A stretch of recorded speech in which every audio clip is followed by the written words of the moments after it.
नमस्कार मित्रों, आप सभी का फिर से हमारे YouTube चैनल में हार्दिक स्वागत है। दोस्तों, आज की कहानी है स्वर्ग और नर्क के बारे में। एक बार की बात है, गांव में एक पवित्र व्यक्ति रहता था। वह हमेशा स्वर्ग और नर्क के बारे में जानने के लिए उत्सुक रहता था। एक दिन पवित्र व्यक्ति भगवान से मिला। जब वह भगवान से मिला तो उसने पूछा, प्रभु, क्या आप मुझे बता सकते हैं कि स्वर्ग और नर्क कैसा है? भगवान मुस्कुराए और उसे दूसरी दुनिया में ले गए। वहां वे दो दरवाजों के सामने खड़े थे। भगवान ने उसे जाने के लिए कहा और प्रत्येक दरवाजे के अंदर खुद जाकर देखने के लिए कहा। पवित्र व्यक्ति ने जाकर पहला दरवाजा खोला। वहां उसने एक बड़ी गोल मेज देखी जिसके चारों ओर लोग बैठे थे।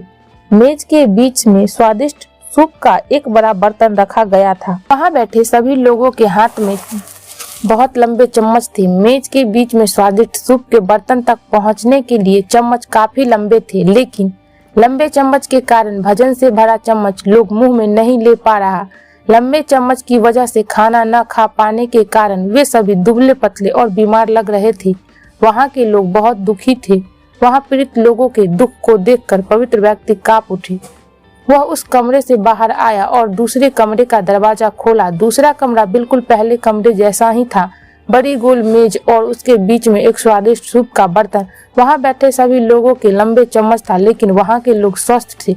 वे एक दूसरे से बातें कर रहे थे और खाना खा रहे थे। पवित्र व्यक्ति यह देखकर प्रसन्न हुआ और उस कमरे से बाहर आ गया। फिर पवित्र व्यक्ति भगवान के पास गया और कहा, मुझे समझ नहीं आया कि दोनों कमरे एक ही जैसा है, फिर भी एक कमरा दुख से भरा और दूसरा सुख से भरा।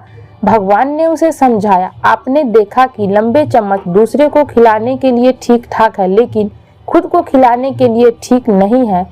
आप जिस कमरे में पहले गए थे वह नरक था। वहाँ के लोग लालची हैं और केवल अपने बारे में सोचते हैं, दूसरे की मदद नहीं करना चाहते हैं, जिसके कारण वे अपना पेट नहीं भर पा रहे हैं और दुख झेल रहे हैं।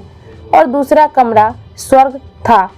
यह उन लोगों से भरा है जो एक दूसरे की परवाह करते हैं और प्यार करते हैं, एक दूसरे को उन लंबे चम्मच से खिलाते हैं जिससे वे स्वस्थ और सुखी हैं। दोस्तों, इस कहानी से हमें यही शिक्षा मिलती है कि यदि हम एक दूसरे का समर्थ और देखभाल करें तो हम अपने जीवन को स्वर्ग बना सकते हैं और खुशी से जी सकते हैं। दोस्तों, हमारे बताई गई जानकारी आपको कैसी लगी हमें कमेंट करके जरूर बताएं। कहानी पसंद आए तो इसे लाइक करें, सब्सक्राइब करें और दोस्तों में शेयर करें। Bye bye.